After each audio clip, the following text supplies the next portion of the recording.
6-шы Ә сынып оқушысы Жүсіп Балы Жасқұлан апай атамыздың 20-шы қара сөзі.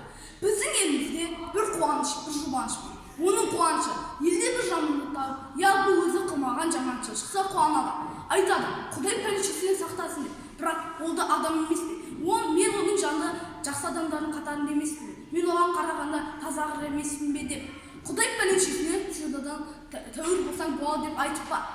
Бірақ өзінен адамшылығы асқан, жаманшылығы артылған адам табылса, сен жаманға қосылмайсың ба деп.